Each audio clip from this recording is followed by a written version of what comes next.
爱生活，爱美食。大家好，我是小丽。我们今天来做一款方法非常简单的蔬菜煎饼，可以当做早餐，搭配粥或者是豆浆，好吃又很营养。材料我准备了1根胡萝卜、1个土豆、1个西葫芦。我们分别把它清洗干净，土豆和胡萝卜先去皮，擦成细丝放入大碗中。西葫芦我们可以酌情的添加。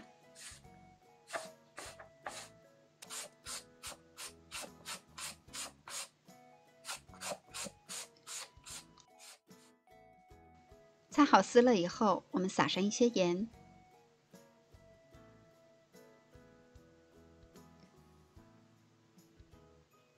把它拌匀，先杀一下水，拌好以后静置5分钟以上。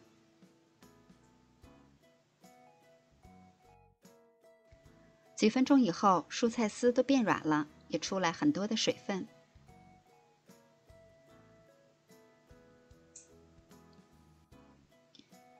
我们把多余的水分挤干净，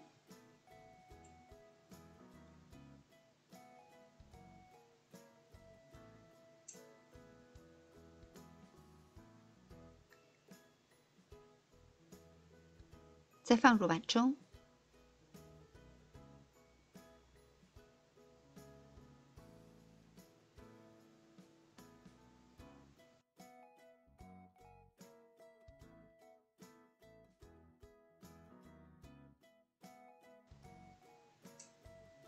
然后根据个人的口味，我添加了2勺的玉米粉，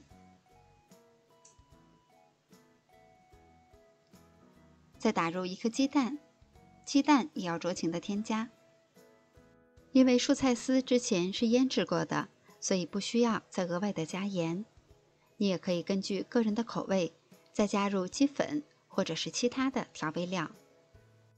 材料都拌好了以后，是比较粘稠的状态。平底锅中放入少许的植物油，我们可以盛入2勺的蔬菜丝，放入平底锅中，整理一下形状。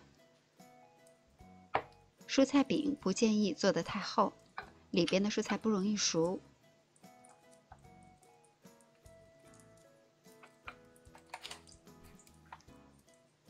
上面可以再撒上少许的黑芝麻，点缀一下。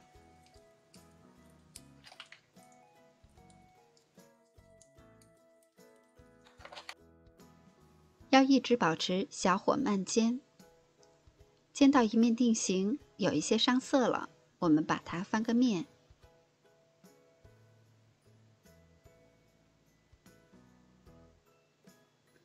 再煎大约1到2分钟。我们要勤观察，避免煎糊。一直煎到两边都上色微黄，就可以装盘上桌了。